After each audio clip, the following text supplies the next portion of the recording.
તો ચમસા મારું મેળા મિત્રો સ્વાગત છે તમારું આજના એક નવા બ્લોગની અંદર. જો કાલનો બ્લોગ તમે ના જો ડેફિનેટલી જઈને જોતા આવજો અને આજના લોકો પણ આપણે પૂરેપૂરો સપોર્ટ કરજો મિત્રો. આજના બ્લોગ ચાલુ કરી દીધું છે. ગુડ મોર્નિંગ બધાને પહેલા તો રાતનો બ્લોગ તમે પણ આખો જોજો, આગળ મજા આવશે. હા બેઠો તું, ઉભો થા, ઉભો થા, મારો હેચકો ઉભો થા, ઉભો થા લે, મારો હેચકો ઉભો થા. કનો કનો હેચકો? વાઘબંજી વાઘબંજી વાઘબંજી ગોડો ગોડો વાઘબંજી ભાઈ યો મારો ગોડો છોકરો. તો મિત્રો હાલ આપણે જઈએ છીએ ગોમ બાજુ, વરસાદ હવે રોકાણો છે તો ગોમ બાજુ જઈએ, ગોમના હાલચાલ જોવા. તો મિત્રો હાલ આપણે આવીએ છીએ નદીમાં દસ્યુભાઈ લઈને. અરે આપણી એક્ટિવા નારે નદી અને એક વાત કાલ કરતા પોણી જ ઓછું થઈ ગયું છે. કાલ પાણી જોરદાર આવતું હતું નદીમાં, આજ પાણી કાલ કરતા ખાસી હદથી પાણી ઓછું થઈ ગયું છે. જુઓ આ ટેકરો દેખાવા માંડ્યો, જે નતો દેખાતો.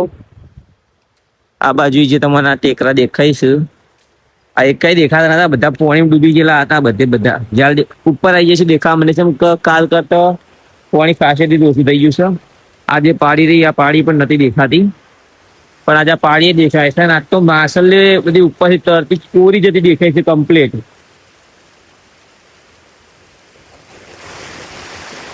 મિત્રો ગમે તે કોઈ નદી હાલે જોરદાર છે.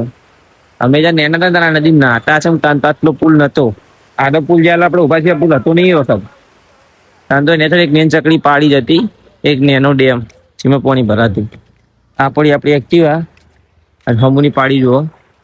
હમુની પાડી ઉપરથી પાણી આવતું હતું. જે આ પાડી દેખાય ને, આ પાડી એ પાડી એ ઉપરથી આવતું હતું પાણી. આ જે પાડી ખુલ્લી છે ને માપનો ઓવરફ્લો થાય તો માટી તોડીને તો બધી માટી તમે પોણી હાલ આવે છે.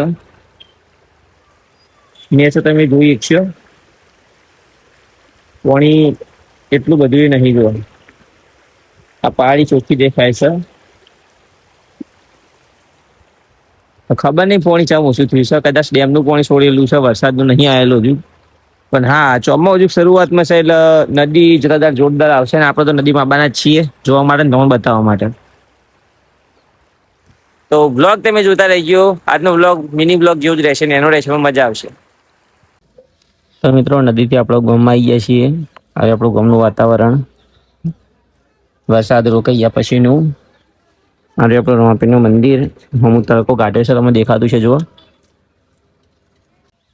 તો મિત્રો આપણે આવી જઈએ છીએ યાર વાળામાં. વરસાદ 3 દાડા લાગત પડ્યા પછી આજે વરસાદ વિવાહમાં ગાતો છે. આ સુરત દેવ ઉગી ગયા છે અને આપણે વાળામાં આવ્યા છે, તડકાની જરૂર હતી. હવે આ જોમફળી જે ચકે મસ્તી ચોપી તીરી પોગરવા મંડી છે.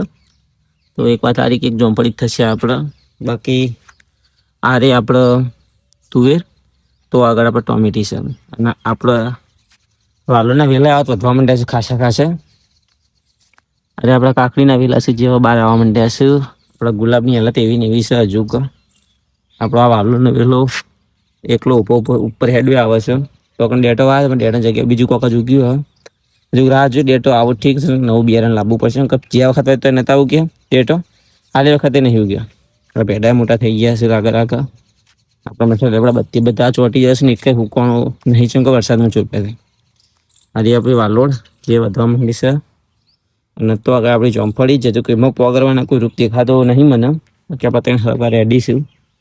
આપણે એક વાલોડ આટલા છે જોરદાર. અને તમને બતાવું, અરે આપણો વાળો બહારથી તો આપણો અંદરની ભાગ જે બધું આપણે વાવ્યું હતું ને, બહાર આપણે કાકડીના વેલા વાયા હતા જેવું ક્યાં હ મેં તમને જ્યાં વર્ગમાં બતાવ્યા છીએ. આપણો મિત્રો જો આ કાકડીનો વેલો છે અને બાકી આ બધા દેખાય ને બસ જેટલા વાલોડ ઘણી વાલોડ છે.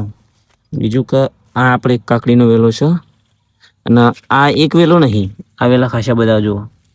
લગભગ જોઈએ ને તો 5-6 બીજી ક્યાંક આપણે નાખેલા બધે બધા ઉગે છે. આ કાકડીના વેલા છે જે વધુ છે હાલ. અને બીજું કંઈક આપણે કંકોડીના વેલા જે ઓટોમેટિક ઉગીશું એ પણ શું. તો આગળ આપણી ફોજ છે એટલે વાળામાં ખાસું બધું ઉગ્યું છે ને હવે નવું આપવાનું વિચાર છે કે કોથમીર વાપી છે. તો જોઈએ કેવું રહે. તો મિત્રો મકાઈના ડોડા ઘરે આવ્યા છે, રાતે બાફીને બનાવવાના છે મકાઈના ડોડા. હાલ ભાગીને કુકરમાં મેળવા જાય છે તો બાફાના છે. આરે આપણે પર એક ડોડો લઈને બે રહી છે મકાઈના ડોડા. અને આ બધા ભાભી મકાઈના ડોડા કાપવું બેઠો. તો પહેલા મિત્રો રાત થઈ જશે ને આપણે જે ઢોડા બફાવા માટે વેચાતા બફાઈને આવીએ છીએ તો આપણે ખાઈ લઈએ. અને તમે તમારો ઢોડો ભાવ ની પેલા કોમેન્ટ કરી દેજો. આજનો વ્લોગ આપણે આટલો પૂરો કરી હશે. તમારો આજનો વ્લોગ ગમ્યો જો આજનો વ્લોગ ગમ્યો તો લાઈક ચેનલને સબસ્ક્રાઇબ કરી દેજો. લાઈક કરજો, શેર કરજો, સપોર્ટ કરજો. જય માતાજી, જય રામાપીર. મળશું કાલ નવા વ્લોગની અંદર.